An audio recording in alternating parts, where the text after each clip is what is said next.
All right, so we are streaming live. Thank you, everyone who is tuning in to our first podcast of the series of podcasts Blue Aqua Open Mic and Open Heart Stream podcast. That's how it's called. We are anchoring this template for this place to be a safe space for us to open our DNA and to speak our truth in the flow. So we have here with us Angie Sellars, my beautiful soul sister. Hello. Hello, Angie. Okay. Would you like to introduce yourself? Tell us what is it that you are doing? What is your mission? Well, you are. Okay, my name is Angie. I'm Angie Sellars. I am a multidimensional channel. I'm a healer. I'm a mother. I'm a co-regulator. That is my mission. As I come into harmony with my own blueprint, I'm here to assist others in their embodiment. And so through my shadow healing and through my humility and through authenticity, I hope to pave way for others to see their path as a beautiful journey and something that is soul expansive instead of terrifying. So through stories and sharing, of allowing others to, show up and be themselves. That is why, and what I'm doing currently is just really working through my own stuff so we can pave way for those stepping into their blueprint as well. That's what I'm doing currently at this moment, healing. Yes, thank you. So I just want to speak into this. We have a little bit of technical difficulties and we're ready. We met an hour ago, and through this hour we were just organizing everything so that it works. So it's streaming into YouTube, not Facebook, but it's also recorded. So I will put it out there also like in an edited form. I really wanted to make subtitles in Polish so that my Polish family can also tune into it, but it's not there. So next time, this is a space of unraveling and unfolding and just becoming masters in everything that we are doing. So I'm glad that Angie is here with me. Angie is always supporting me with all my initiations and those hardships, like perceived hardships, and that's beautiful. I've been connected with Angie for the last 3 or 4 years, and we connected through light language and through very high frequencies that we are both anchoring. So I feel that the way we relate is through the body healing, through the womb healing, and with that healing the mother, the dark mother, and purifying all those vortexes of creation, the womb and the stargates that go all the way back and forth to Andromeda alignment.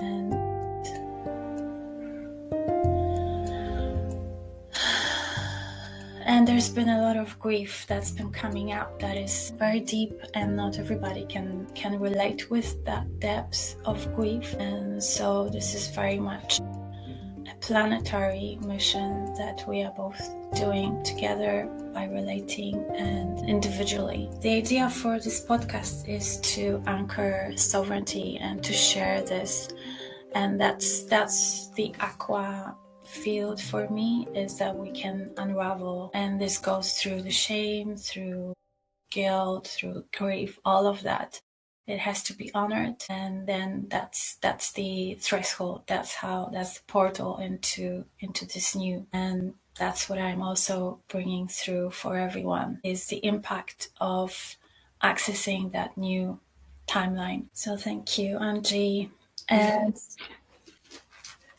so opening the stargates, opening the new ways, opening the remembrance. Would you like to say a little bit of your grid work and the stargates that you are holding within your systems? Well, I just so happen to live in the Pacific Northwest, which is Washington, Oregon area, so Portland, Seattle. And I actually belong to, if we're going to look at the grids and through certain teachings, they would say that where I live would be the inverted grid network systems. So we over here are working super hard through, our DNA healing in this side of the world to reconnect our source connection to the gates within our system.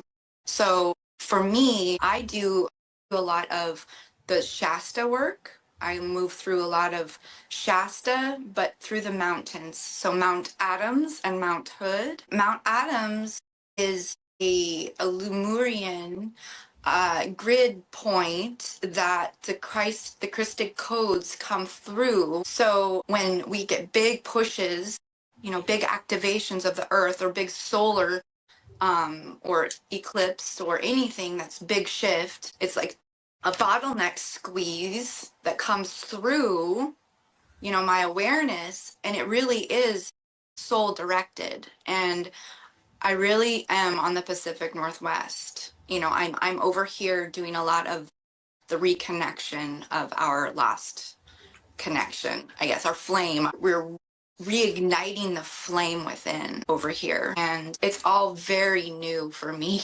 You kind of one day just not knowing. I mean, and then one day it's like, you feel something, you get it, you get the feeling we need to move through, and then you get directed, to a certain place, and then through that it's usually something that it comes through family karma. The grid is really a karmic resonance. So when we're doing the grid work, it's going to these places, really deeply dismantling the distortions, and they usually come from the programming that we were born into. And so I take my grid. I do it my own way. No one was ever taught me how. So this is just really firmly moving through dismantling at each place I go. And so it's dismantling, feeling, sensing, releasing, and then recoding, bringing in harmony and peace and love and understanding and authenticity and accountability. I feel a lot of these places, and there's no accountability, garbage on the ground, or, it's a busy city, so it's cement, it's the concrete angelics feeling in the towns. It's a lot of dismantling, Hannah, what no longer serves, given the discernment after really deep healing of karma and trauma and grief. So I feel that that's what comes up through me and my grid, is because I've been able to meet the mother, the dark mother, the inverted mother, and the hell timelines with pure authenticity and accountability for where I've taken, or where I have, been at, or where I have hurt, or where I've been abused and the abuser. And so it's taking accountability and then changing what no longer serves.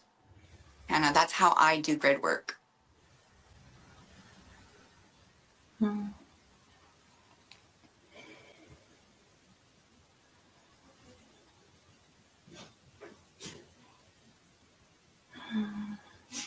And how does it relate to your body? I know that you're a transmuter, and that's basically a transmutation mission. Yes. So How does it I relate to your body? How do you manage to hold that and transmute that within your body? Because it's a lot. Like connecting with the land and doing the land work is something that for me also helps to connect with the ancestors and helps to connect with the indigenous ways. Do you feel that kind of connection? Where do you get your support from? And how does it relate to your body? What is actually happening? How is your body in that? so I deeply connect to the ancestors while doing this work. And through my body, it's It's the awareness that you are all things and that you have the capability to bring in and then to clear and then to release. So through the transmutation and transfiguration, I have a tendency to bring in a lot of dense energy, and I will blow up my skin, my face, all of my body. And when I'm all finished, you're not going to believe it, but I'm just great. I'm fine. You know, like it's like shape shifting. It's a whole new understanding of what shape shifting is. You will physically see me change while I'm transmuting, and then I'm fine a couple days later. So if I don't let go of it though, Hannah, this is where disease comes in. Disease and illness of the body. And so it's somatic transmutation through light language, like light language, anything, sound, light, vibration, toning, attunement, movement, and tapping. It's a physical thing for me. It is not mental. It is all physical. So I believe this is flame for me. Flame. And my body gets so hot. A plasma flame maybe running through the body as I do this, and then I'm okay. But it gets very hot and sometimes can be kind of scary, but I've gotten good at letting it go, because when we don't let it go, that's when it becomes more inflammation, lupus. It's all very ancestral. So the ancestors speak through my skin, my liver, my gallbladder, you know, they're very, very conscious. And so I'm very conscious with my organs. So I speak with them a lot. And then through that, Hannah, I speak deeply to the grid and through the ancestors. And water. Love the water, the purification through water and movement. Yes. I hope that answers the question, Hannah. And do you connect with like aurora field? Yes. Like when you actually go through that threshold of like the ultimate shedding, how do you know? Like how do you know it's done? How do I know it's Yeah. done? So when I know that it's done, the connection to my higher field, my God self, my higher self, I'm descending, Hannah. I don't know if this makes any sense to you, but I'm coming from a higher space into my lower body, and I've been doing the work for this. So what it is it's the no it's already knowing that I am whole and connected and I am not disconnected. There is illusions. There are illusions coming through this awareness that we've given our power away or that it's been taken. But no, we ended up giving it. So my sovereignty and connection through all of these dismantling distortions,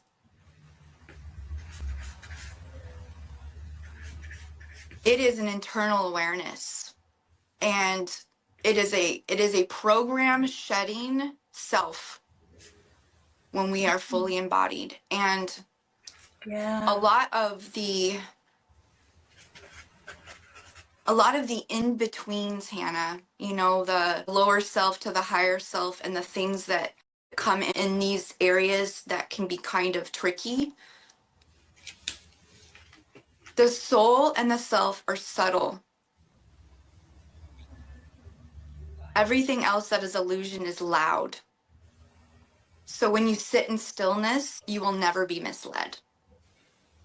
When you are in your heart, Hannah, like when you go through these and we're sitting and when we can regulate and sit into the self,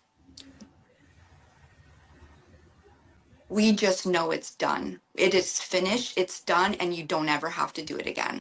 And if we don't fully connect to that self in that moment, we may have to do it again in a different cycle. But there's no judgment and there's no shame going through this, because this is exponential on soul learning. There's no judgment and there's no, we're healing shame. There's none put on us. Yeah. I love what you said about the program shedding itself. I think This is where we really like stepped into the mastery by knowing, okay, this is like playing out, and to allow this to play out in the body is like, for me, it's the ultimate challenge and way of learning to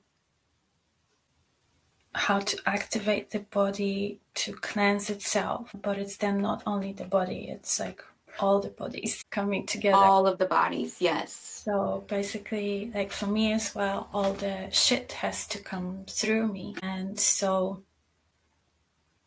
many things, especially for the feminine, I think, when things are coming up,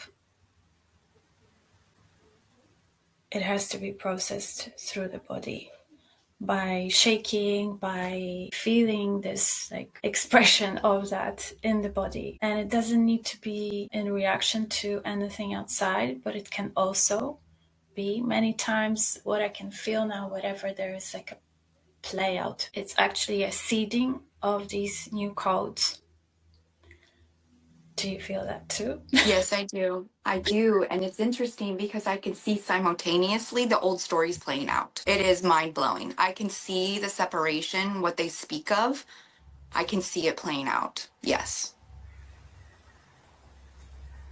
And so you talk about the arena out there, and like when it comes to your environment, your closest environment, what's been coming up in, for me, like what's happening for me is my body is magnetic. So my blood is magnetic, my heart is magnetic. So I vibrate and I bring in things, but they are now, as much as they can feel challenging to the core recently,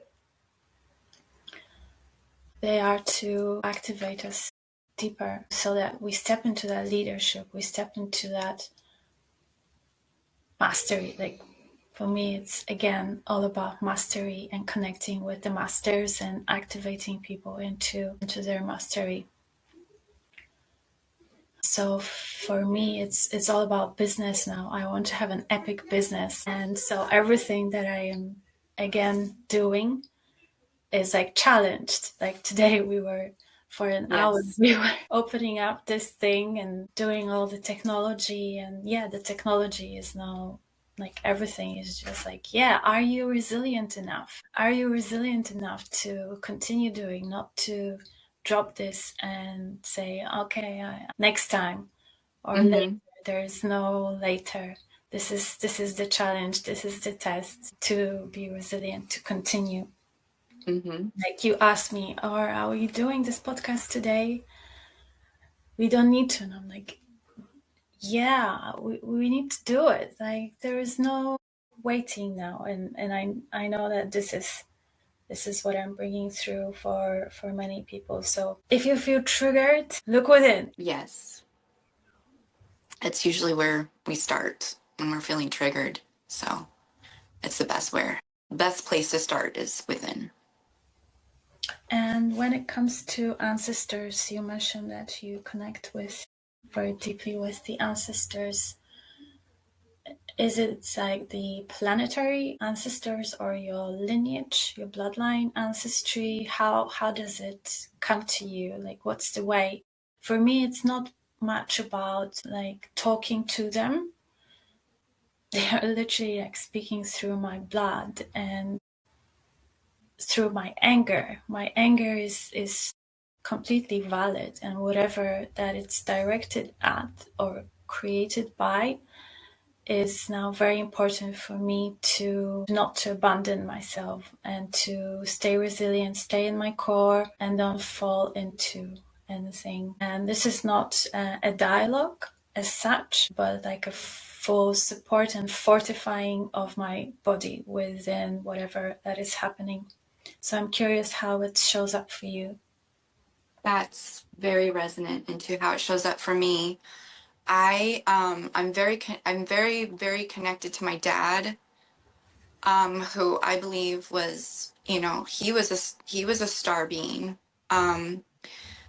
He crossed over on my 40th birthday, And I've seen him a few times before some of the real big shifts had happened. You know, I saw him in the astral and we'd spoken, but I don't see him anymore. I connect deeply with the rhythms of his childhood, and He's how he was, some of the things he had to move through and what not to, and really how to stand up for, you know, the self being different, or having dyslexia, or, you know, shifting people's perspective on consciousness and what is this, and really special needs or autism really is this, or it's a synergy of soul embodiment. So it's connecting to my dad, and then the land, the ancestors on the land in the area I live in. It is deeply, there's a lot of history here. There's some, you know, slides, and you know, I live in the gorge, so you know, there's been some massive fault shifts here. But I connect deeply with elements, and of course my Andromeda self, that does the being, the, it's not alien, right? Like, I want to say that we are not aliens. We are organic humans. We are humans remembering our divine organic blueprint and bringing it back on, and line and connecting ourselves back to source, and moving through distorted programs. And so I will call in the ancestors that will work with me in that moment. What do I need to see? What are we dismantling? What is distorted? How can I see this differently? And I get many different kinds of ancestors, Hannah, because I really feel that there are bloodline ancestors that want us to do good, but there's also ones that don't. And so I'm okay asking my neighbor's ancestors to show me if that is what is in order. Always for the highest good, and for dismantling old programming.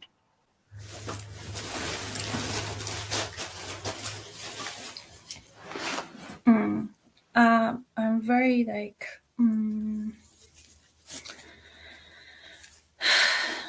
yeah, with the ancestors, I've been having challenges, basically connecting with my ancestors and trusting them.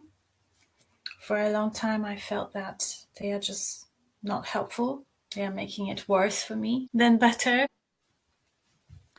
Can I ask? I know my maternal line, they gave me a hard time. They would sit in my astral. They would field, and I would hear them cackling at me because they passed away a few years ago. But they would give me a hard time. I had to clear them out of my field. Once I did that, I noticed that I have a deeper connection to my maternal. So it's almost like maybe you have an ancestor there keeping you from fully connecting. You know, from At the moment, I feel it's okay. I was just like following the thread of how I've been, what was the challenge for me. At this moment, I feel a breakthrough, and the last year was basically about it. That's why I was going and connecting with all the indigenous, like from New Zealand, the Maori. And I think this was a game changer when I actually learned to be that warrior, to have that ancestor warrior that is saying like no. And through that no in the ancestry, I can clear everything and not give consent. Things running through me that are just not meant to be anymore. That's why I am that black sheep, that scapegoat, because yes. I've been absorbing all of that. And yes, I agree. I can see those aunties that were really, they were hovering, like they thought that they were my guides. They thought that they can guide me and they can protect me. but their Mhm. protection was blinding. And that's what you also validated for me a few days ago when you said that I was basically blinded for the abuse. So even though I could see it, I could not make sense out of it. No, because in those moments, Hannah, we're so traumatized in the moment, we can't see the truth. There's literally a veil there until after you move through it, you can see you know what I mean? You can see on the other side. So yes, we're literally blinded. Yeah. I just remember them crying all the time and not really able to actually articulate what is that they are crying about. I also felt that they were crying for their ancestors, for the previous generation, and it's like really like generational curse, like repeating itself. Womb crying, body crying in deep despair for children, for the loss. Yes. And yeah, it's just like this. Okay, yeah, I see it, thank you. Yeah, and that's it. Like, go, you are not welcome. Like, you know where to go. You don't need to do it anymore to me. I do not give consent to that, however harsh it seems. Like, because I'm in that space when I don't take bullshit, this is what I do. But I also have moments when I just sit with it, and I just sit with it, and I just go deeper and deeper and deeper and feel it and feel it. And then it goes. So we've kind of managed to close that circuitry. We know that it's a full circle. We come back. It goes, we descend and we ascend. We descend and we ascend. And again, this is that feminine way. Yes. We can really master going into darkness and every time coming back. We sure do. It's the cycles of death and rebirth. Right, yeah. There's this All the girl time. that does those reels, like you like have like the contract, you write a contract for Earth, yeah, like 20 near-death experiences, deep awakening processes, and all the illnesses coming to the surface through you, like. And I also like know that yes, it is for my soul evolution and for my soul monad evolution that I'm here, but most of the things that I'm doing is I'm literally doing it for Earth. Yes. And in service, everything Yes. within me, ironically, it is for Gaia. That's why I feel more and more that however I treat myself, which is choosing me, like being Yes. materialistic, being selfish, being like I don't need that, is at this point from that integrated space of holding my core. And Mm-hmm. because I've done this all, once you have the codes, they are just like settled. And today as I was having a shower, I can literally feel my eggs, like they are ready to spurt like one by one. There is like so much of these eggs, like pearls, restored. Mm-hmm. And then the masculine, yeah, for me, there is like a huge clearing now when it comes to males. Because yes, inner masculine, yes, inner feminine, but a lot for me is about relating with the feminines, with the females individually, and with the males individually. Because I also know that I would like to have a divine partner. So this divine union mission that I am on is creating a different experience with a soul in a male body and with a soul in a female body.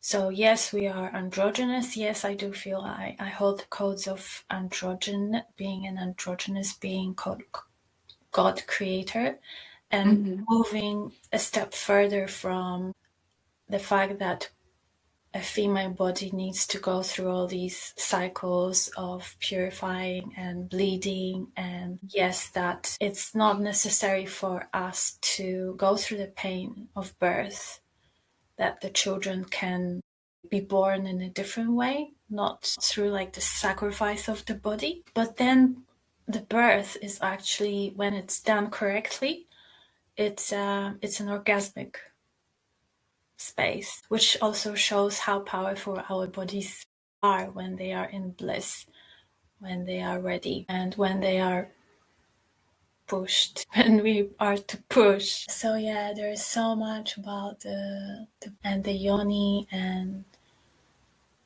I don't know if I'm gonna have children in this lifetime.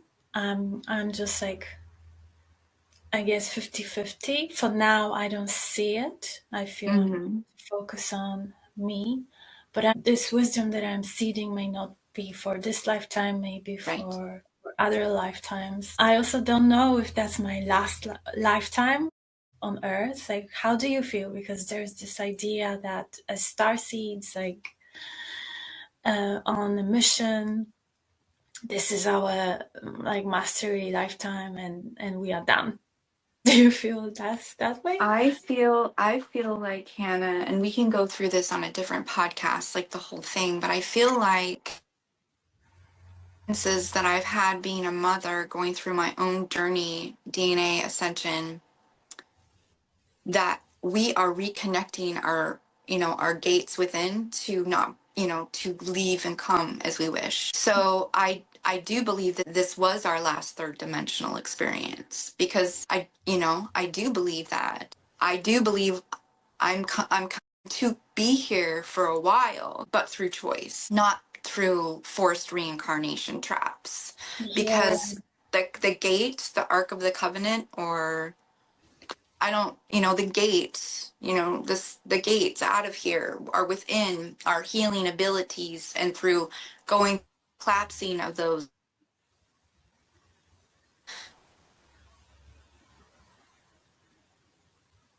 that this is our last space. This is our last time in that space. in that I really consciousness, do. right? Yes. In that consciousness that is like anchored into 3D in a distorted way, that we Yes. think that it's hell, that we think that it's just Mm-hmm. unbearable. It's like, what Yeah. the fuck is going on? Yes. I do think that this is our last time here, because we're reconnecting our gates within. That's what I moved through. I moved through all of my traumatic grief, life changes really truly put me through a deep suffering of activating my inner gates. So through that, I am grateful for everything that would be everyone's worst nightmare. I believe I've become extremely grateful. Through my experience. I'm not comparing mine to anyone else's. I'm just speaking on mine. I'm grateful. Yeah. And I know that you are very much, is it human design? Or Gene keys. gene? Yeah, Gene Keys and human design. I love them both very much. But Gene Keys is my, Say a yeah. little bit more about it. Like, do you feel you specialize in that, or is it like, yeah? So speaking on specialization, I believe I am here to become a professional, or a self, to be a full-on professional self. I would like to be good at everything that I try, but my template has, 55 business ideas, and my mastery over here and my mastery over here. So I think, Hannah, Gene Keys is something that you embody, and to specialize in it, I've been doing it for 5 years. I'm very good at seeing and understanding, but it is a good way to activate your blueprint and to put you inward. So I would say I'm not a professional, but I work towards, it's my way of mastering. It is. But it's also something that's outside of self. I'm all about inner journey. So it's a tool, just like candles and crystals, it's a tool. Yeah. Yeah. I was just thinking today in the shower about the human design. I wanted to check because there's this idea of having a cross. Like, what is your cross? How do you actually like move through the suffering? What is causing that suffering for you? Is that the case? Yeah. I haven't checked, but because I think I remember that for me it's heretic. Does it make sense? Like in a human Mm-hmm. design? Mm-hmm. Heretic. So my question is how do you recognize, like how do you use that tool of knowing what's your cross? And yeah. And I'm a triple cross of service, and because of that, I have been multiple lifetimes in slavery. And so mastering the blueprint is for this lifetime is um having having that energy that I have, and allowing myself to say who and where I'm going to give it to. So I'm a triple cross martyr of service. So I guess I will just cut myself open and bleed, because it's something that I don't exactly know what the right word is, but it's almost like it's self-sacrificing, which becomes an inversion. So it's almost knowing that you have to put your own mask on first, and then you can be the best version of yourself. Because in other lifetimes, I think that I did it the opposite way. So it's a triple cross of service, but I think um, Allison May is really good at human design. oh yeah. Yes. So, and then my friend Michelle Lyons, just speaking out loud, she is really good at gene keys. So anyone speaking of those words or wanting to ask me more questions or Hannah more questions, please. It is a tool, but it is so fun to learn about how beautiful and amazing we are as a beautiful avatar being, a human being. I love my life, you know?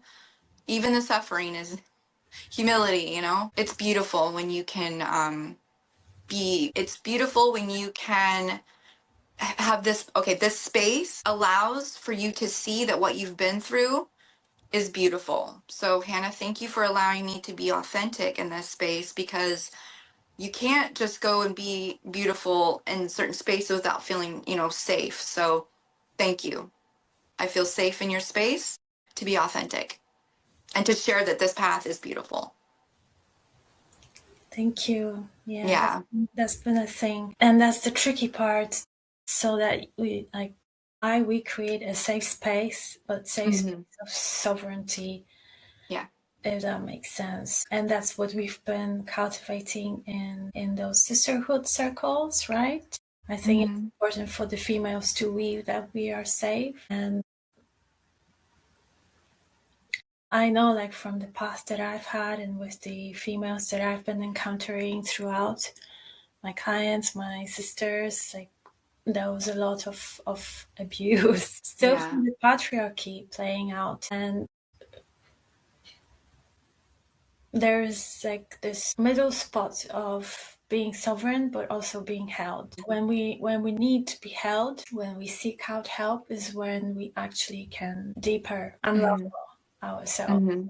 I remember, like, I called you, I was in a very difficult situation in Cyprus, and I was just completely dismantled, and I didn't feel safe in that space. And oh yeah, that's the thing, I did feel safe. I felt that, like, I just, like, I am, spark of source, and whatever happens, I'm ready. And then, is it really the time for me to experience, like, how deep is it?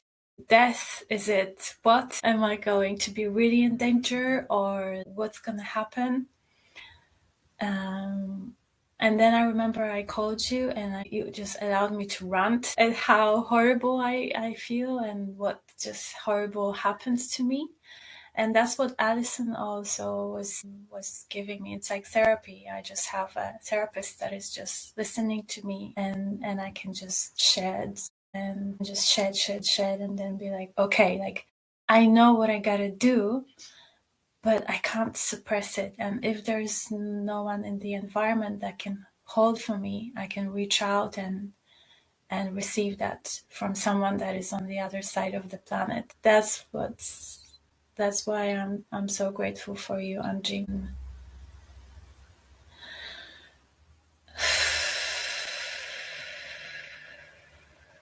And that's why I wanted you to come live and to show yourself, so that you can also discover yourself in those spaces that you might have not created for yourself because you don't feel like doing it on your own. But I think you are really special, and there are special, yeah, I love like recognizing people as special. And that's where, when I thrive, when I can cultivate in me that I'm special, and I can activate and help people see that they are also special.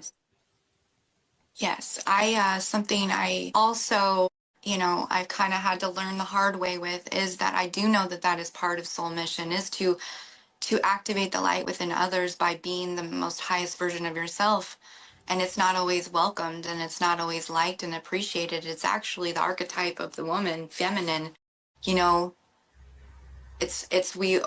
we've always gotten that. I've always gotten the shadow of that, which it's ancestral for me to receive the archetype, the shadow of the feminine, the archetype of the mother, the shadow, because that's what I'm healing. But I realized that the more that show up, even if my hair is a mess and I look gross, but I am myself, more and more people are showing up in that space, but not trying to clip my wings either. So that is also something that's really beautiful and moving through the grid now, Hannah. And I don't know if it's because the space that we've created as our tribe of women that we've connected, which I feel is special, because we do not try to talk over the other or make whatever we are doing the highlight. It's more like, what are we celebrating and how can we celebrate with you? And that is almost like how you've created your beautiful space, Hannah. And so welcoming anyone into this space is going to give them a profound inner mirror, because you hold high with humility. And that is where the divine self can walk into their blueprint, is when you can see someone for the highest being that they are and not try to bring them down. And even if you can't see your light yet, just knowing that everyone has a light within themselves allows for you to open and expand and to synergize yourself, with all aspects. So thank you, Hannah, for, just like years of that with you. And we've grown a lot. Like a lot of growth has moved through both of us. I'm 46. So I'm in a different life than, I'm in a whole different, like, oh my gosh, like ascension and perimenopause. Like, I think, I don't know what it is, but it's just, 46. I'm very, like, okay, what is this? Talking to the ovaries and the uterus, going, okay, all right, what are we doing here? Are we lacking? Are we lacking some stuff? Let's talk, because I don't like this. So yeah, that's a cool, beautiful change that is happening through a lot of people going through the embodiment of grid shifts, and Neptune in Aries, and Saturn is in Aries, right? Yeah. Saturn and Neptune are, yes. So that's me. Hi, I'm a Capricorn, and I think we're a good team, Hannah. I think like we Yeah. are through these stargates and all this magic. We are like monads. Yes. Monadic Yes. soul. I've got a few monads, I know, but I resonate deeply with like, you are a big part of the co-creational field for me. Some people And go, some people leave, and I don't focus on this, but your presence is very felt, and whatever I is feel happening, I know it's like for the highest good. yes. And I appreciate, and I love to connect with people and soul family that presents loyalty. I think that's the biggest thing for me, the betrayal. Once Yes. I feel betrayal, and it doesn't need to be so like literal betrayal. Sometimes it feels like really like from another lifetime, just like a echo from another lifetime. I'll see, maybe this will heal, but like for me, I realized that the biggest gate is to heal from betraying.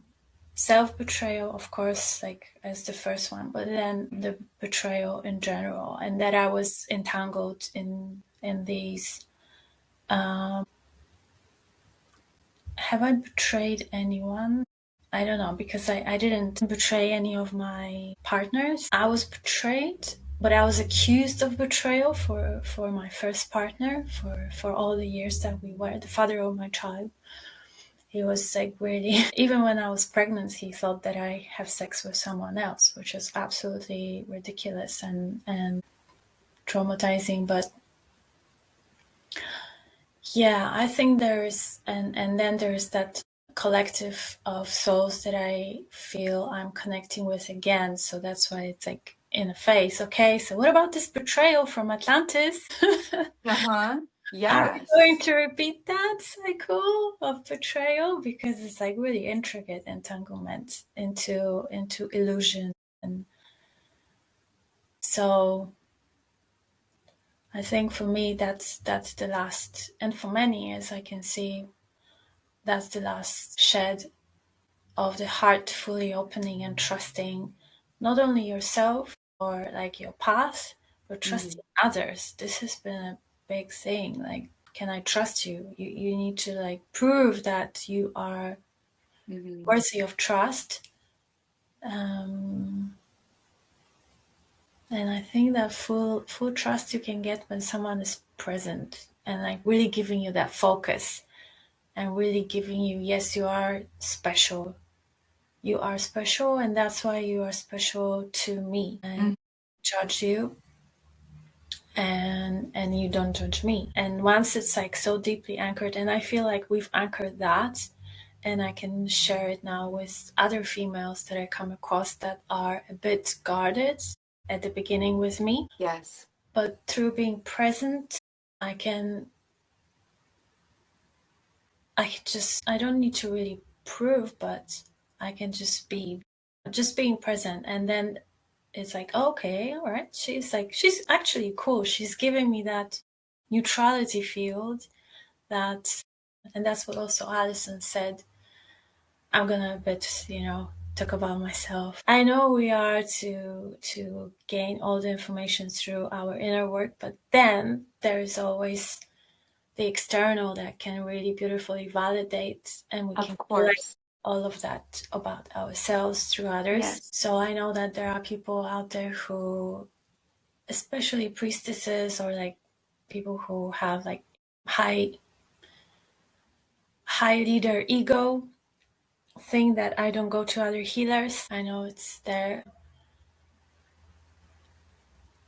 I enjoy receiving readings. I just enjoy it. And I needed to learn that caution. So like, for example, when it comes to male healers, not to access my womb anymore, because of the way I deeply feel. I can absorb something that is not mine. Yes. And they're fiddling with the gates that aren't, that are off limits. Yeah. So I think that was the big thing for me, like celibacy, and just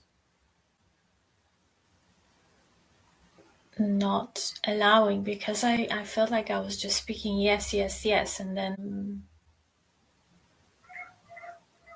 those sexual connections were not pure. So now I feel I am in purity.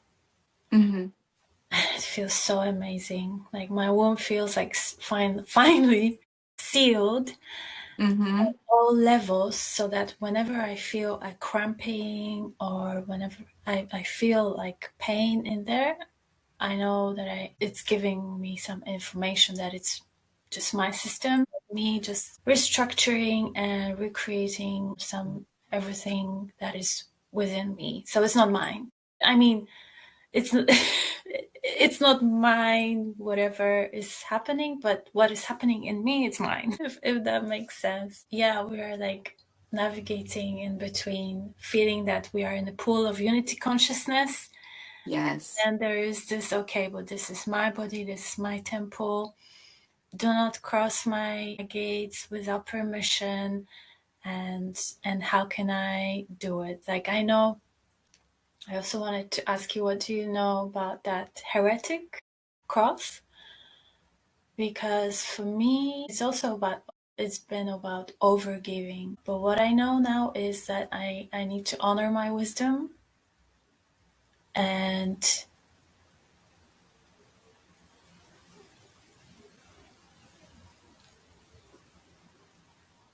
not to use so much my body for transmuting others. Okay. I don't know. I am not. That sounds right. Do you know the heretic profile thing? No, I do not. Then I have definitely a homework to do. Well, I got a lot of, I do too, though. I love to learn, I love to learn. So like I said, I got 75 things open, like 75 open windows, and I'm learning all of them. Am I going to complete any of them? I don't know. But I love to learn, I love to learn people. I love to learn visions, like what do they vision, like what do they envision, and how do they experience. Yeah. And yeah, what comes to me is like, how do you connect with art? Is art, sacred art important for you? Yes, I connect with all forms of art, dance, sensual, we over here in our community we have rhythms. Wildly, we're blessed to have her do rhythms over here in the gorge, and I've been a couple times, and it's wonderful. So to me, that is my greatest expression of art, is through dance and movement and sound. But yes, I love to do light language coding. I like to, just draw, paint. I don't have any expectations of myself because I don't have a style of art that I like to do. I just, I just try all of it. I'm here for the experience, Hannah, and see what I like, I guess. I don't have a favorite. Not yet. How about you?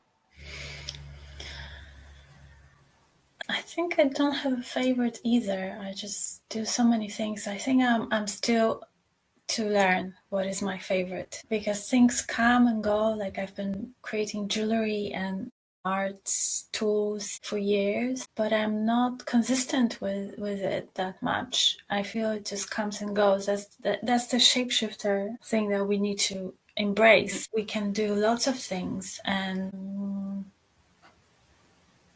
so like doing a little bit of this and a little bit of that, but I've learned to make a structure out of it. So I think because I want to share it as a unified structure of a business, is like having a shop and just putting everything out there for sale.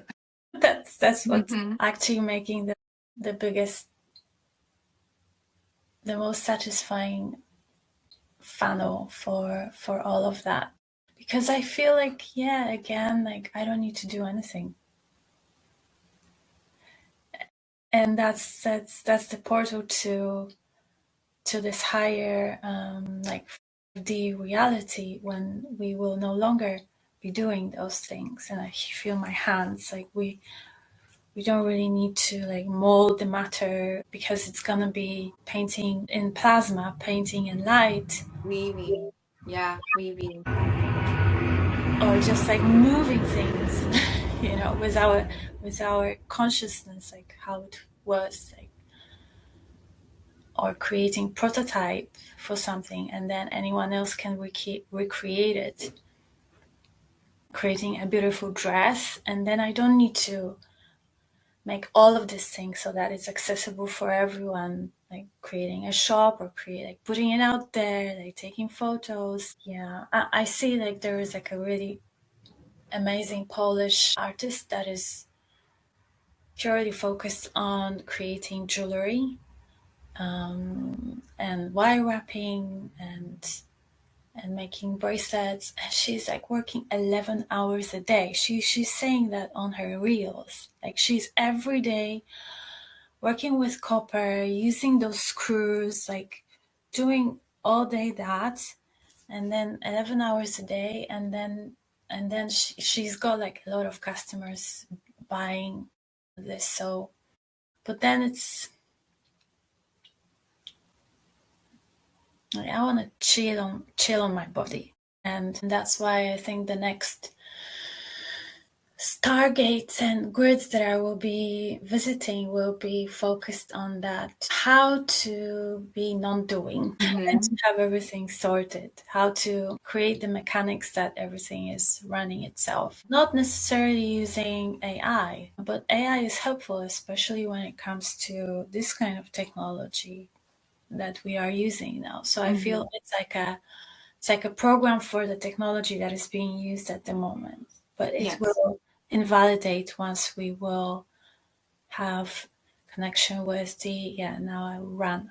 I don't really like running that far, but when we connect as galactic councils, we will start to receive the information how to create that new technology that will be interfacing with our bodies in a fields in a more healthy way, because this is not healthy. Like all these lights I'm using in order so that you see me, all of this is like not like, yeah, I think we can do better than that. But at the same time, I don't feel so triggered by AI anymore. Yeah. So when someone is using AI for spirituality, I don't mind, you know. I know it's part of the journey and everyone's got their own blueprints. I know that there are also beautiful souls like from Poland that are using, for me, overusing AI. Like you can do it yourself. You don't need to put like a voice singing. You can use your voice because I know you can sing. But I know that there are those bridgers that are bridging AI. Look, this is good. It's not bad. This is good, and I'm gonna show you that it's good, that it can be used in a way that is working. That is working. Because with AI, it's also, for me, the creators of AI or the people out there that like manage it are also projecting the threat that it gives, that it's dangerous. So where it goes, and so yeah, the narratives and the energy put in that creation is what can distort the creation itself. And that's Yes. what also happens like with the Hebrew children, with our children that are healing the DNA, rehabilitating, Oh, yes.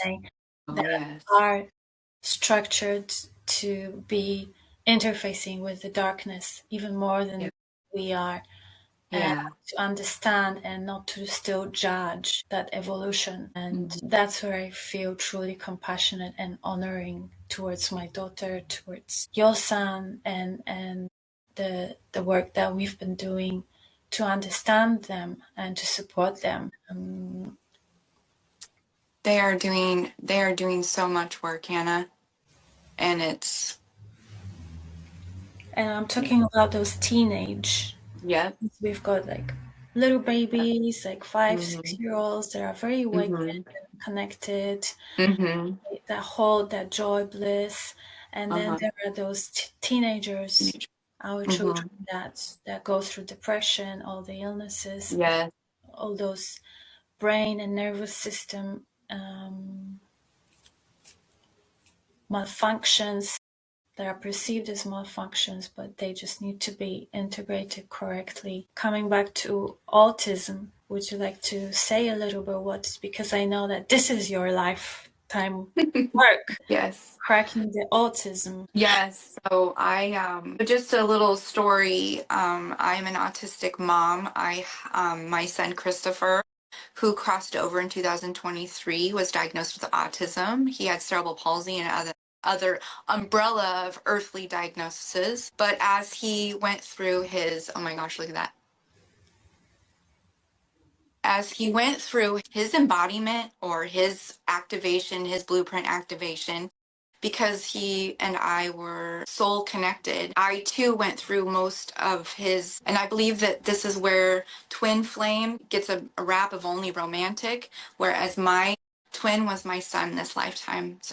So from what I'm understanding is we were separated for millions of years, and in this lifetime he was my child to show me all of the inversions through the mother consciousness, through our inverted our damaged mitochondria. And so through that, autism was, I believe, what is coming through as the soul of new children, because they are healing fractured DNA. There are many teachings out there that speak on autism, God consciousness in general, but there's also teachings that speak negatively about autism being, they're in the wrong body, or there's a mismatch. And there's no mismatch, there's no mistakes. These are all beautiful souls coming in to do work that is exponential, and that what our human mind cannot even wrap around what has gone on in the planet. So through their healing and through our soul connection, through their birthing, through our connect, our coming through, birthing our portal, we are healing clones, AI generated beings, the Nephilim consciousness that, you can talk about for days and ages, and there's still negativity about that. They have such a bad negative energy towards things that need to heal, Hannah, that people are terrified to talk about it, or people are terrified to express, that they have autism, or they express that this is what they're healing. And him and I, through my work, my mission work now is the programming connected to the illnesses of the body. So, palsy is this, or what do they need? It's like all these earthly diagnoses for one thing, and that's regulation and compassion and love and clean, the best you can, because they all very much eat. They want to eat what they want to eat, and they come in and they are just there. They know their soul mission, and they are going to do it, and that's just what it is. And so working alongside with and supporting these beautiful humans, and our children, from the ages of now until, well, of course, I'm going to say, 23, because I believe a child is not grown until a brain is 25. So, and of course, we're all earthly children. So we're all going through different, structures of our childhood, I guess, all the time, Hannah. Cycles and patterns, right? 21 years of our life, another cycle and pattern. So it's interesting. Yeah, I probably got off a little bit there, but I could go on and on and on about autism. Yeah, I also had that when I got pregnant when I was 20. I was like, 20 is like not 16. Like it's kind of like you can do it. Yeah, I wasn't too young, but I still felt that I'm too young. Yes. It was a lot for me as I was still figuring out myself. Like, yeah, I think figuring out myself is the biggest thing here to do. So I agree with my daughter. Mm-hmm. She is also like very resilient and persistent. Like when she Mm-hmm. knows what to do, Mm-hmm. she does it. But then there is that level of neglecting themselves, and that's when I feel that that's when we step in to hold Mm-hmm. that space for them so Yes. that they can.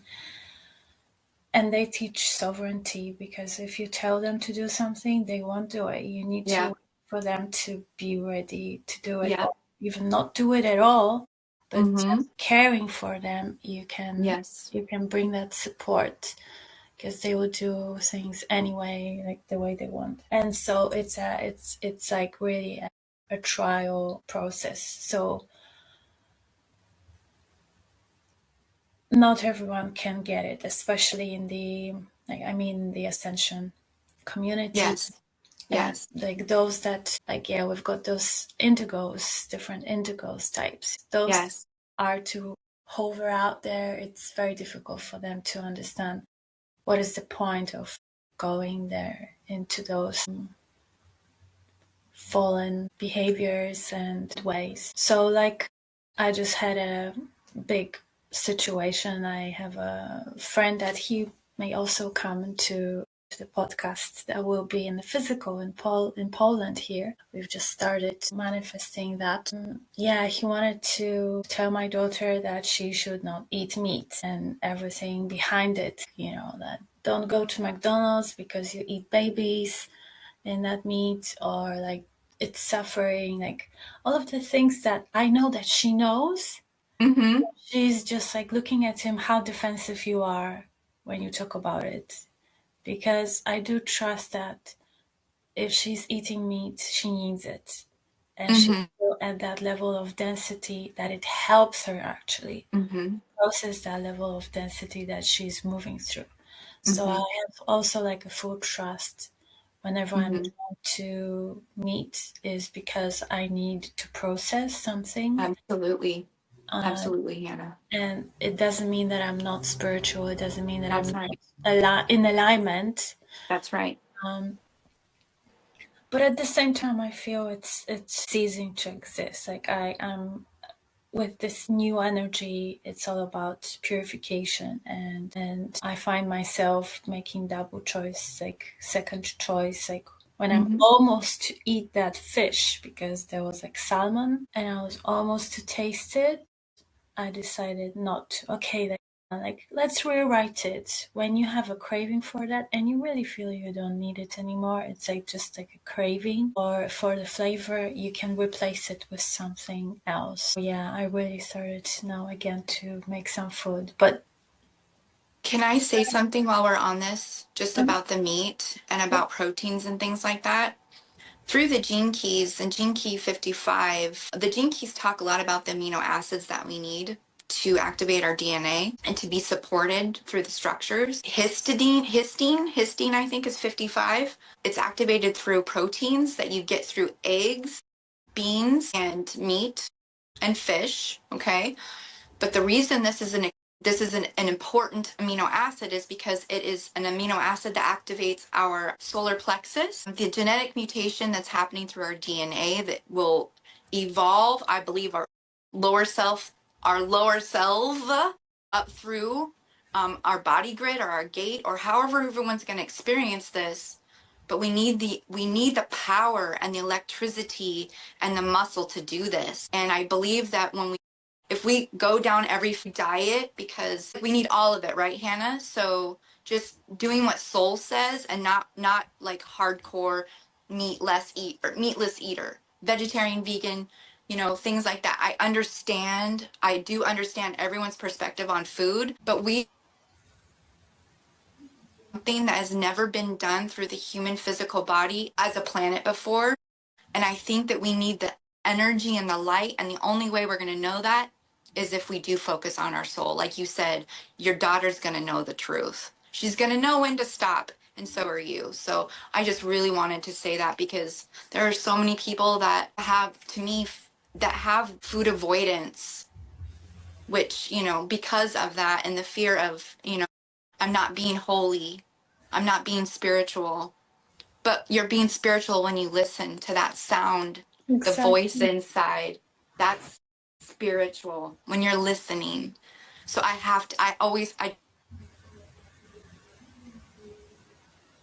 in that sense to listen. Yeah. But I think that was what my post was about today, about listening to your body and not judging your body, not judging your body that you want that, no, you won't get it. No, let's park a negotiation. You will have it now, but later we will choose something else, or Uh-huh. we'll have it now and then we won't have it for a very long time when it comes to eating.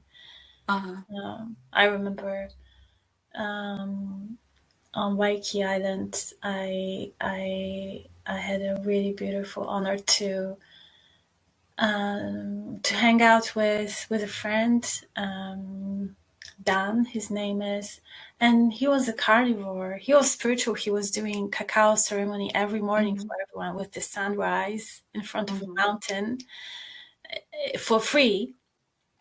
And he Mm-hmm. was very spiritual to me, in that Mm-hmm. sense. Very caring man, like man, masculine. Like I was like, wow, you are. I knew that he's amazing, like he's special, and I know that this is my Venus kind of like placement. I am drawn to people who are beautiful through their unique features.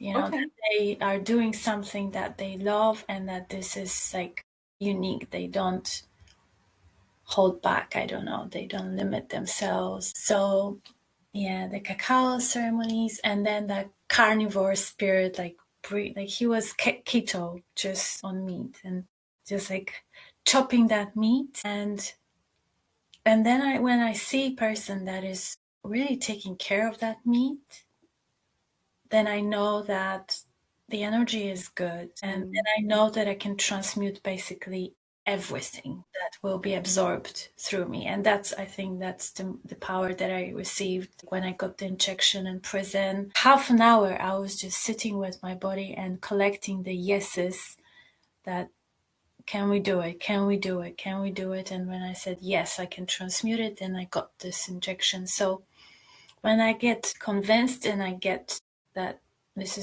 is something that is really done through the heart and in alignment, then I can experience that. It's like an adventure. So I had that really like juicy steak in a restaurant with those ribs, and that's the best thing. Like honestly, I fully honor that animal, and I knew that in my field I can transmute all of this, and that's how we can actually restore that power, that within that, even when so much bad things are happening outside, Mm-hmm. if we can manage our field Yeah. and what we are doing within our field, that's the ultimate, like what we can do. Mm-hmm. Yeah. So that juicy steak was really amazing, and I didn't eat it ever again since. Like for the last 10 months I haven't eaten something like this, but I Yeah. remember it was really amazing, and I can have an opportunity to honor the energy of the person, and this person actually helps me to integrate that it's okay, like you can still be good person, you can still resonate with me, and we can really learn from each other and spend time together in a really like valuable way. And I don't like look into your pot, or I don't judge you what you put in your pot, Yeah. or if you are a breatharian. Yes. And also it's like it's that's the ultimate liberation and freedom, to not to get attached to those things. So whenever I see someone like judging, like no, this is not the way, and this happens with men a lot, even more than females, I don't know, from my experience, then I'm like, okay. And that's when I connect with my daughter. She's helping me to manage that. Like, okay, so how defensive, how fighting you are for your belief. Yes. Do you want to They're impose so this sovereign. on me? Do you want to open? Like, do you want to be, yeah, or are you just bringing it on a plate and just like take it or leave it? Yes. That's what I've been learning with my daughter, because she didn't want to be breastfed. I had a very difficult time with teaching her how to drink from my breast, and I ultimately gave her a bottle because I thought that she's hungry, and she was crying, and I felt like she reached that point of hunger when she couldn't even learn, how. So these were the moments when I was like pushed back, and I was like, what you think is good is not always good for me, or what everybody thinks is good for me is not always good for me. That's right. That's right, Hannah. And then we come into those, like, that's the mantis, right? That's seeing beyond that, like the scientists that is looking through the DNA, that everything what we need to absorb, what we are absorbing, is not only emotional body, it's not only influence of the outside, but what is it that our DNA is needing to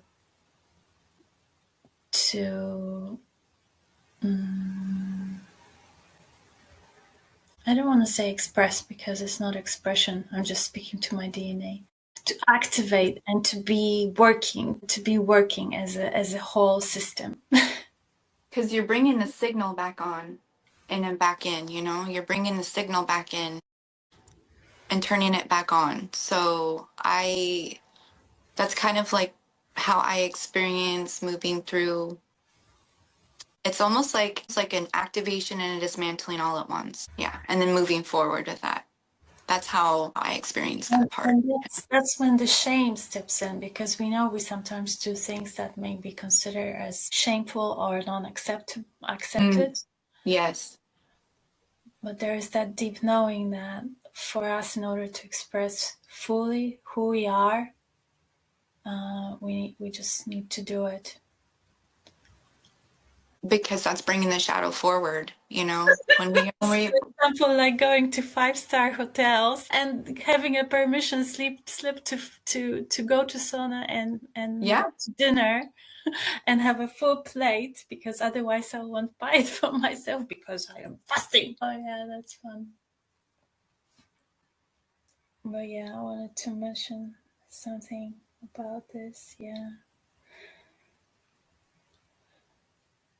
But this is also a layer of consciousness that we are working with when we tap into that. So it's not like the ultimate that it has to be like this forever. It's just managing all of these layers of consciousness that are present on Earth. Discernment, learning to discern too, and learning and discerning. Yeah. I'm grateful for my daughter, because I think yesterday she told me something like she is offering me to cut my hair, and she said, yeah, now I think we have a like better relationship than those 3 years ago when I did it for you last time in a studio, like 6 hours of cutting my hair. I almost cried. Like 6 hours. I don't know. We just didn't understand each other that much then. And now she just told me, like, so now I think we know each other a little bit, but like we have a better relationship. And when she said it, I started to cry. I was like, oh, I literally felt my body is releasing again that. And she got scared when she saw me in that, because I knew that this is like that deep mother wound that she like opens herself up to me. So definitely interfacing and bringing through all sorts of consciousnesses. And I see them like as bubbles, literally, of like those spheres but it's more like organic bubbles. They are the organic bubbles.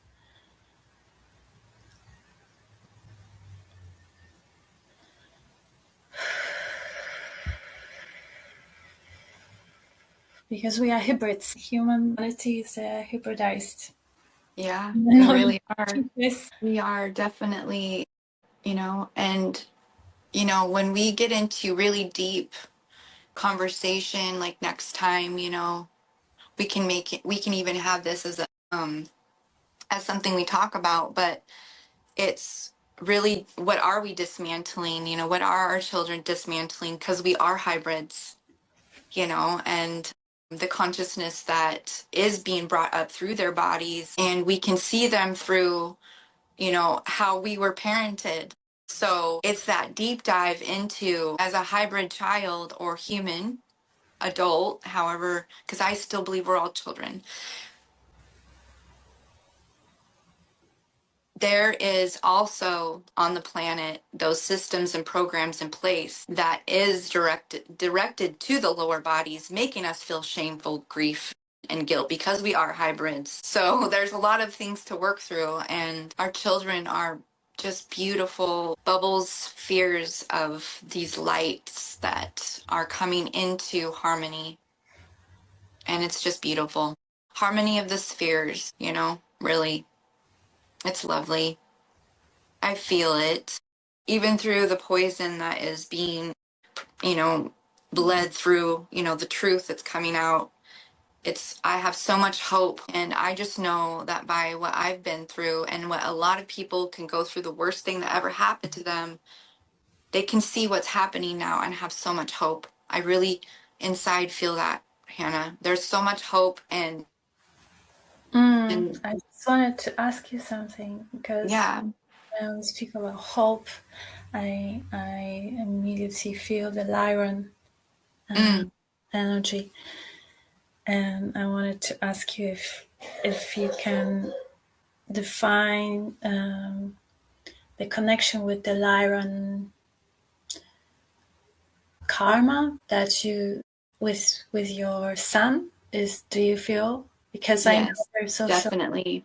I do. I do, Hannah. I actually, in 2014, I had I don't know, I feel like it was a a feeling of a walk-in, and then an ascension, descension, ascension. We go through these weird things, but we all go through them. We just, periodically, and then they change and shift. But in 2014, I saw the Galactic Wars, the Lyran Galactic Wars in the fall, and I knew that I was healing fallen angelic bloodlines through Lyra, the Lyra, like Orion Lyran thing, Orion and Lyran DNA, which is my matrices, so my mother or my grandmother, and so Christopher, he's Lyran, he beautiful curly hair. So my older son was too, like Lyran Vega. I have a lot of Lyran and Vega in my chart as well, and it's a lot of AI technology.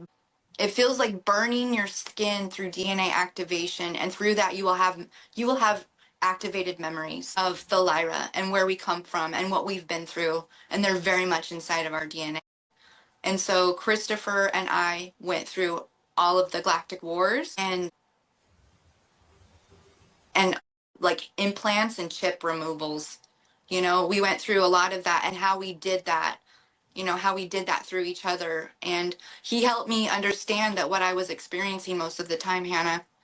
And he was only, he was my child, and he was helping me because he was a golden dragon, which, having the chart done through indigo consciousness, a golden dragon is a hybrid child of Lyra. I also heard someone told me like your golden child, that my daughter is gold. I was Yeah. surprised, I was shocked because I'm still learning. But Yes. I just want to quickly like Yes. in. So they have a lot of the galactic wars within their DNA, Hannah. So the golden child, the golden DNA is volatile. The word volatile is the perfect word for this, because they need that push and that dismantling to get through. It is all AI technology. And it's all like military grade, super soldier, crazy, V2K. I mean, like, this stuff is very real, and it's within our DNA. It's within our bodies. We're bringing in the monad, so coming down from the monad. Yeah, I It's the think lower bodies. I'm still trying to define the monad that I have with my daughter, because we get to that twin rhythm. Yes. And sometimes I know that I behave like her, and she's Hmm. very much like me, although Hmm. we are completely different. But I also have, like, when I tune into my womb, my uterus, yeah, it's like a golden lion. Absolutely. And then Absolutely, Hannah. my daughter, like, I had a C-section because of the epilepsy, but also because she had her bum. She didn't turn. Yes. Like, Okay. and I was joking. Everybody was joking that she doesn't want to come out. Like, oh fuck. So Like, she's a Hyoka. She's a Hyoka. I She's feel Hyoka. yeah, I feel this Hayoka energy so Yep. much in me now. Yep. So I am so, They've like, Yep. careful because She's that's the truth. Hyoka. So yeah, and then just like pushing her, like she needs that push and that nudge to go and do some things apart from being resilient. That's why there is such a spectrum, because they need to be nudged because they can just stay in their bed and don't come out. But then when they are doing something, they are just doing it, and then she can stay for hours just doing only this, not resting, no nothing. Mm-hmm. Like, she just said she likes guacamole, and I just did guacamole for her, and she, like, added her spices to it. But she said that, like, why did you use blender for it? I'm like, I don't have time. Like, I'm just blending it. Like, Yeah. I've got so much stuff to do. Like, I'm in that Mm-hmm. space now, and I just use AI because I know what to focus on. I don't need to, like, but because it's important for her, she was like, I always use this fork, and I just really press it. Like, if someone from wherever guacamole comes from, is it Mexico or Brazil? She was like, they would, like, be horrified by how you are doing it.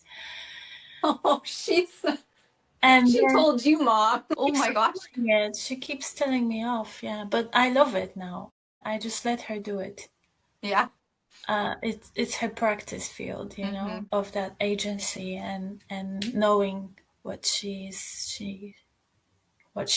and how she do things. Mm-hmm. She does things, and then she said that she was using that fork.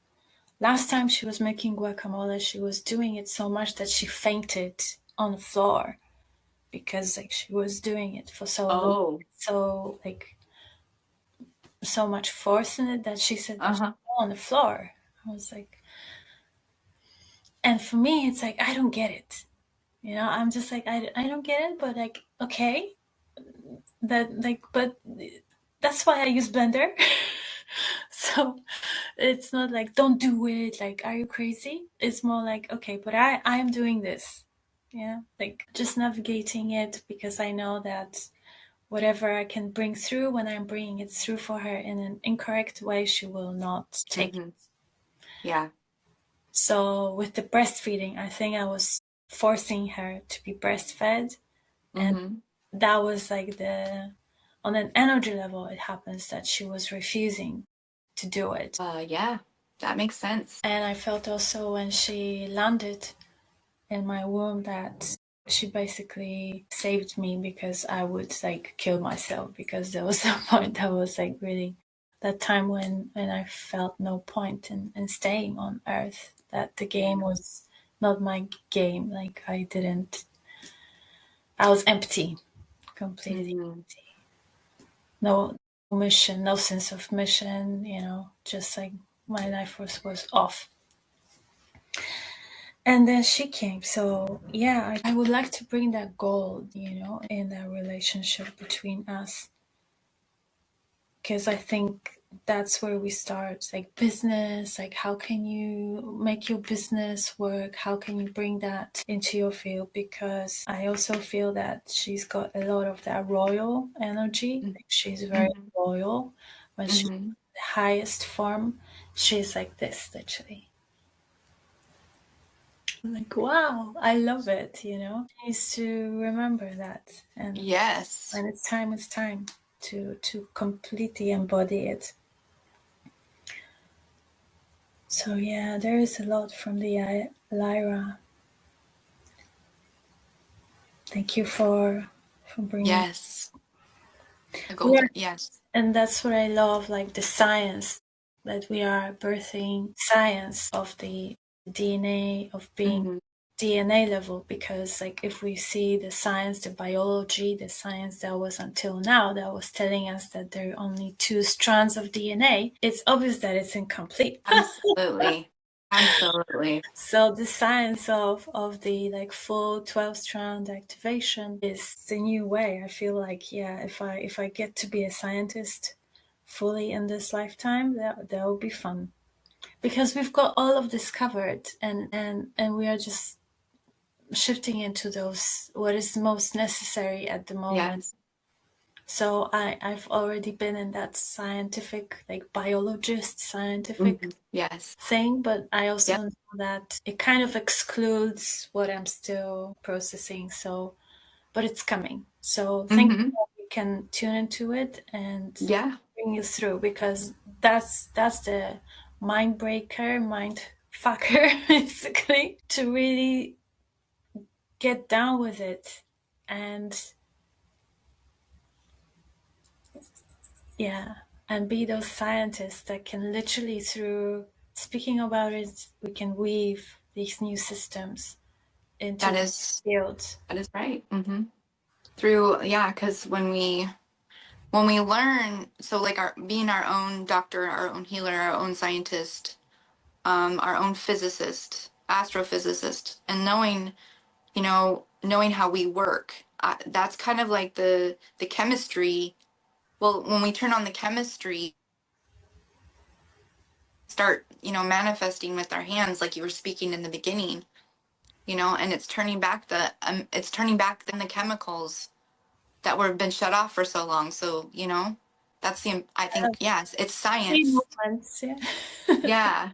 Turning them all back on, Hannah. Funny enough, dragons are also scientists. Yeah. They are scientists. Yes.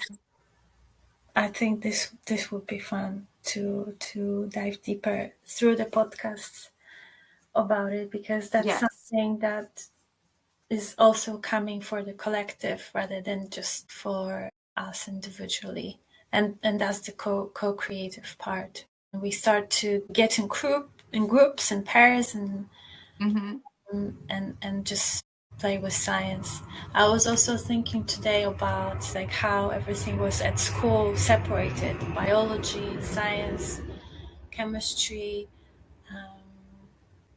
when it's all one. It's all in, Yeah. and that's how the DNA was separated. All of this to mentally. I don't know how it's even like possible. My field was geography. I didn't like the science but I do enjoy scientists' presence. I have a scientist and he's also a DJ, like, that psytrance. Just Get yourself in the trance dance. Yeah. Uh-huh. and this, but it's like really like forest, if you know, like psytrance types. It's like deep forest, like really Yeah. dark things, and he's like, and that's still like kind of angelic, like high frequency vibe. So that's the scientist, I think, the galactic scientists that are transmitting. So yeah, I'm also looking forward to being a DJ one day, but I'm waiting. It's all related, Hannah. It's related because when we change our brainwave state, our DNA activates. So it's Yeah. all related. So even when I speak, when I light language, I'm actually a scientist, but I can recode, yeah, those. These are just decoding things. decoding codes. So yeah, this is coming. I know I've been seeding it, that DJ part. But yeah, I'm looking for an organic streaming. The music, the synthetic ways. Right, making our own. Yeah, Yeah. or like what we were looking, those kind of tools that you can connect to a plant and it streams Oh, yes. music. Yes. Like that kind of combination. Maybe I Yes. get this one and then put it on Amanita. That would be very cool. Yeah. And Remember, it smells like Mario. The mascara sound like boop boop boop boop boop boop boop boop boop boop boop boop boop. It sounds like Mario. Remember, it sound or okay, maybe not Mario, but it was 8-bit. It was very distinctive, beautiful sound that you can tell was information. And so I think that would be very awesome, Hannah, to watch you do that. Just it would be fun. It'd be fun to participate. let's do Yeah. it together, I Yeah. think we can also bring these codes into reality. I was thinking like you, for example, and all of the other like light workers, like coders, like Mantis and all of these Arcturian stuff, waiting to unlock. Yeah. It may be that timeline of coming into physicality together. Because there are different. Yeah, some people we will like, I don't know, build villages, and some people we will just shoo on a platform, like going, let's see that plant, let's see this plant. Yes, let's just Put this yeah, and what there, yeah. I have a house full of plants. merge What with you the gotta say? plant, Yes. Yes. with the fabrics, with the tissue, like how we can restore, or like, yeah, I love it. How we're all connected. And that's when hybridization is also fun. It's not a bad thing to hybridize species, Yeah. or it's all about the intention, and if it's aligned with the natural law, Yes. whether it's how do you call it, an abuse of the natural law, and Yeah. taking too much and not honoring like the process of evolution. Yes. I love it. Okay, we've been talking like for We've been on 2 hours. Woo, we could just talk all day. I guess we probably should plan for have next some time. food. Yes, I also feel that. Okay. We can Thank you. Excuse me? I think that there's someone watching. Started streaming 111 minutes ago. Oh, okay. So Whoa, whoa, whoa. 111. That's a good one. It's a good number, Hannah. yeah. Okay. Interesting. Boom. So thank you so much. Thank you. Sharing your wisdom with us and your codes, Thank and you. for activating those DNA blueprints for me as well, and I hope for others. Yes, I hope so. Looking forward to some comments and insight on the podcast. And if you also feel called to sign up for a podcast with me, you can reach out to me. This is the space for anyone who resonates. You don't need to be, having any title or having any specialization yet, or at least something you wanna share about. Come and join me. Okay. Thank you, Angie, and I will stop streaming. Or, yeah, I think we can still stay on. How to stop the stream? I think we need to complete. Just exit out? Yeah. Okay. All right. Thank you, Hannah. Thank you so much. Bye-bye. Bye.